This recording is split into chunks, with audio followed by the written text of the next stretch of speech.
Assalamualaikum warahmatullahi wabarakatuh. Perkenalkan, nama saya Dut Nolandari dengan NIM 220304019 dari Prodi Kewirausahaan Universitas Muhammadiyah Gresik. Baik, tujuan saya berada di sini adalah untuk memenuhi penilaian ujian tengah semester, yaitu mata kuliah Bahasa Indonesia yang diampu oleh Ibu Siti Umi Hani SSMPD. Dan selain itu di sini kita akan belajar dan membahas mengenai cara mengutip tulisan jurnal atau buku ke dalam skripsi ataupun karya ilmiah dan semacamnya. Nah, seperti yang kita tahu, di dalam semua bab tulisan, skripsi, jurnal, dan penelitian terdahulu itu pasti di dalamnya menggunakan teori-teori pendukung atau dasar teori.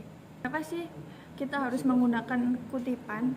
Karena kutipan itu merupakan salah satu bagian terpenting dalam karya ilmiah, karena dia itu sebagai pendukung untuk argumen kita, jadi perlu menggunakan kutipan. Nah, tapi terkadang kita sebagai mahasiswa ataupun belajar itu masih bingung cara mengutip sumber-sumber tulisan di dalam skripsi atau jurnal itu.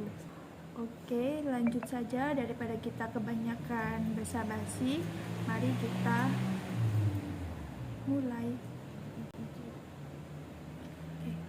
Baik, di sini saya sudah menyiapkan satu file dan saya mengambil tulisan tentang pentingnya pengembangan SDM sebagai contohnya.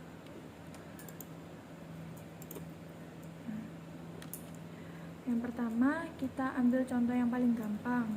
Misalnya kita ngambil kutipan dari satu orang, dengan sumbernya itu kita taruh di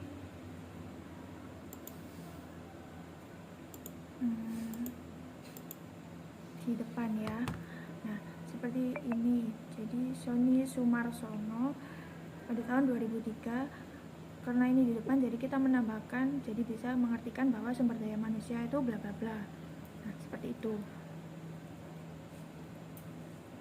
Nah, kalau ditaruh di akhir kalimat itu juga hampir sama, tapi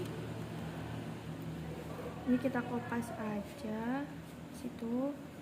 Nah, ini kita tambahkan kurung di depannya sama di ini. Nah, kita tambahin koma terus, jadi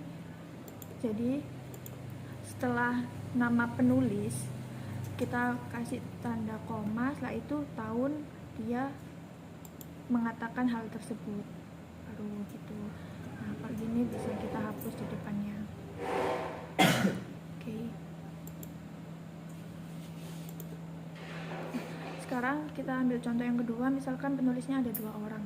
Nah, ini bisa kita ketik aja, misalkan kita ambil teori dari Matisse dan Jackson di tahun 2006. Nah, kalau di belakang kalimat juga hampir sama, penulisannya kayak di penulis hanya satu.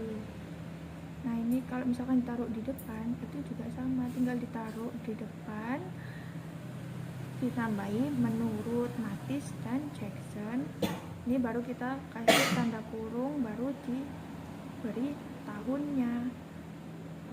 Bentar, ini ini ditambahi tahun 2006. Nah, seperti itu saja teman-teman. Oke.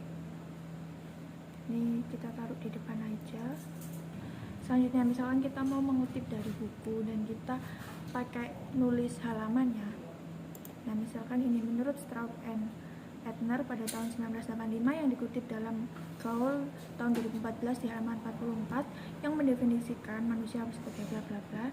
Nah, kalau dia menuliskan halamannya, berarti itu artinya halaman kata-katanya itu sudah persis, jadi nggak perlu diganti-ganti lagi lah. Misalkan kalau untuk kita menghindari plagiasi atau ingin mengurangi plagiasi, itu nggak perlu ditambahin halamannya, jadi perlu diingat biar nggak salah-salah banget.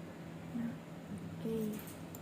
Misalkan sekarang kalau penulisnya lebih dari 3 orang, itu bisa ditulis hanya Matisse et al, baru dikasih tahun.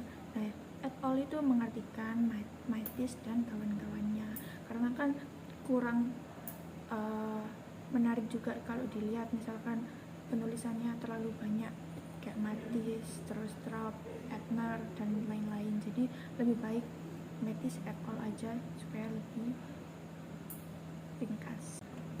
Nah, sekarang kita ambil contoh lagi, misalkan 2 penulis di dalam satu buku dan kita taruh halamannya juga. Itu tinggal diketik aja, misalkan di sini Harris dan Desimon. Ini pada tahun 1998 di halaman 2. Nah, ingat ya teman-teman, kalau di akhir kalimat itu berarti tutup kurungnya tuh jadi 1. Oke. Sedangkan kalau dia di awal kalimat itu hanya ditulis penulisnya dulu, baru dikurung tahun bukunya sama halaman bukunya. Gitu. Selesai. Oke teman-teman, gimana? Apakah kalian sudah mulai paham? Semoga video kali ini bermanfaat bagi kalian dan bagi kita semua. Oke, terima kasih. Mohon maaf apabila ada salah-salah kata.